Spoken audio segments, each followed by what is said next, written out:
अरे मैं तैयार हूं मरने के लिए। तुम मारोगे क्या? बोलो, कहां मारोगे बताओ। अरे तुम कहां मारोगे? तुम्हारी गोलियां खत्म हो जाएंगी, मैं जिंदा रहूंगा। चेयरमैन साहब, आपका बेहद शुक्रिया कि आपने इन 3 फौजदारी नए कवानीन पर बोलने का मुझे मौका दिया है। सर, मैं शुरुआत में इस शेर से आगाज करता हूं अपनी बात का कि हमको शाहों की अदालत से तवक्को तो नहीं, आप कहते हैं तो जंजीर हिला देते हैं।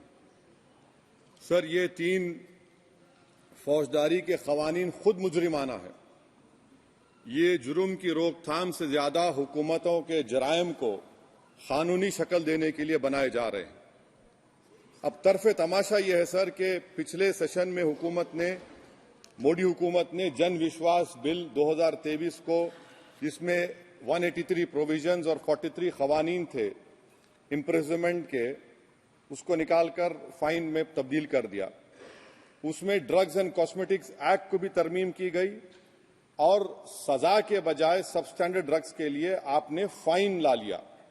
तो मैं ये बोलना चाहूंगा सर कि सबस्टैंडर्ड ड्रग्स के मैन्युफैक्चर के लिए आपने जेल के बजाय फाइन उसमें तब्दील कर दिया तरमीम करके। तो ये जरूरी है बोलना इस ऐवान में कि जन विश्वास के नाम पर आपने इस सबस्टैंडर्ड ड्रग्स से आवाम को खतरे में डाल दिया। अब आप डीक्रिमिनलाइजेशन की बात करते हैं, जहां पर कंपनीज को सजा देना था वहां पर आपने नहीं किया, फाइन में तब्दील कर दिया। और जो कवानीन नॉन वायलेंट क्राइम्स हैं, सेडेशन, डेफेमेशन, उसको आपने इस नए क्रिमिनल लॉ में ला लिया।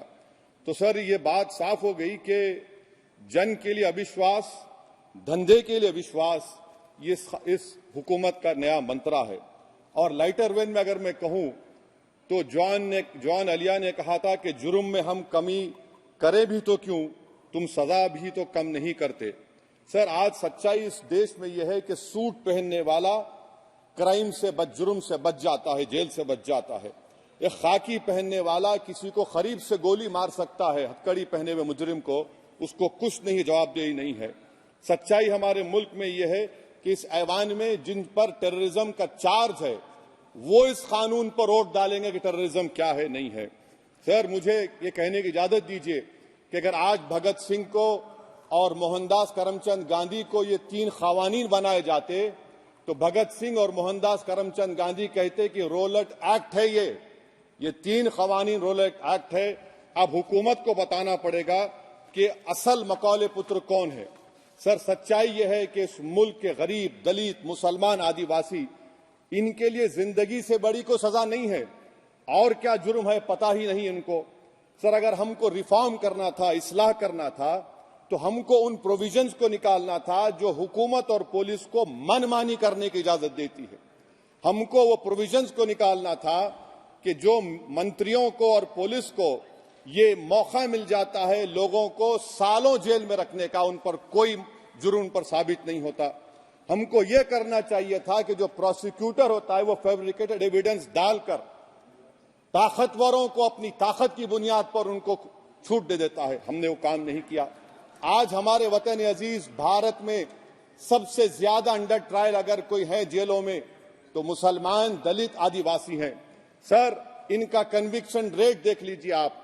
एनसीआरबी का डेटा है 2017 से 21 का, 20% अंडर ट्रायल मुसलमान है, 16% कन्विक्शन है और मुसलमानों की आबादी 14.2% है। प्रिवेंटिव डिटेंशन यदि जिसको इस्तेमाल किया जाता है जुडिशियल प्रोसेस को सबवर्ट करने के लिए और फेयर ट्रायल को सबवर्ट करने के लिए, आज भारत की जेलों में 30% डेटेन्यूज मुसलमान हैं। उत्तर प्रदेश में 2017 में 33% मुसलमान डेटेन्यूज थे। आज 83.9% उत्तर प्रदेश की जेलों में मुसलमान डेटेन्यूज है। सर, एक और मिसाल दे रहा हूं, CSDS की रिपोर्ट है, थिंक टैंक है बहुत बड़ा, जो कहता है कि they have found substantial prejudice against Muslim police force. Bihar, Maharashtra, Uttarakhand, Jharkhand, 2/3 of the surveyed police personnel believe that Muslims were more inclined to violence than members of the communities. ये empirical evidence है। इसी रिपोर्ट में कहा गया कि 35% जिन पुलिस के अहदेदारों का सर्वे किया गया उन्होंने मॉब वायलेंस को नेचुरल करार दिया, खास तौर से उन केसों में जहां पर काउ स्लॉटर होता है। सीजेपीएपी का इन्वेस्टिगेशन रिपोर्ट है सर कि कोविड-19 के दौरान जिन लोगों 25% मुसलमानों का अरेस्ट किया गया था, ये बायसनेस नहीं है तो क्या है? मध्य प्रदेश में मुसलमान 7% के करीब है और 21% मुसलमानों का नाम सर एफआईआर में डाल दिया गया था। सर प्रोजेक्ट 39 ने नेशनल लॉ यूनिवर्सिटी ने उन लोगों का सर्वे किया जिन पर सजाए मौत दी गई। हैरत अंगेज बात यह है कि सर 76% बैकवर्ड क्लास, दलित और रिलीजियस माइनॉरिटी से ताल्लुक था। कितने दलित और एसटीज डेथ रो पर हैं सर? महाराष्ट्र में 50%। कितने मध्य प्रदेश में है सजाए मौत के? 36% दलित और आदिवासी। कर्नाटका में 36%, बिहार में 31%, झारखंड में 30%, गुजरात में 19 लोग जो सजाए मौत के इंतजार में हैं, 15 मुसलमान हैं। केरल में 60% जो सजाए मौत के मुलजिम है रिलीजियस माइनॉरिटीज है। सर आखिर इस देश में कब तक ये चलता रहेगा कि अनस्पोकन रिजर्वेशन उन लोगों के लिए उनके पास पूरा पॉलिटिकल पावर है और एक अनस्पोकन रिजर्वेशन है दलित, मुसलमान, आदिवासियों के, इनको जेल में रहना पड़ता है? कि आखिर ये कैसे मुमकिन है सर कि आलाजात के जो अक्सरियती तबके के लोग हैं उनके पास सियासी ताकत है, माशी ताकत है, सोशल ताकत है और मुसलमान और दलित आदिवासी जेलों में पड़े रहते हैं? अरे अगर आप 3 कानून लाकर इस्लाह कर रहे हैं तो कौन सा इस्लाह है? आप तो ताकतवरों का रिफॉर्म कर रहे हैं, गरीबों को इससे क्या फायदा हो रहा है? तो जैसा अंग्रेजी में कहा गया था कि the cure is dangerous than the disease. Sir अब आप आ जाइए BNSS पर, क्लॉज 187 डिटेंशन का पीरियड देख लीजिए सर 187(3) में, यानी 15 दिन से ज्यादा आपको मुश्किल है प्रेजेंटली। अब आपने प्रोविजन दे दिया कि 90 दिन तक आप कभी भी 5 दिन का, 6 दिन का, 10 दिन का, यानी 90 दिन तक किसी को बेल नहीं मिलेगी। और हैरत अंगेज बात यह है कि यूएपीए के कानून में जिसको जेल में डाला जाता है यूएपीए में, 30 दिन के बाद एक सुपरिटेंडेंट ऑफ पुलिस को कोर्ट में एफिडेविट देना पड़ता है कि क्यों आप पुलिस कस्टडी ले रहे हैं जेल से। आपने वो भी निकाल दिया।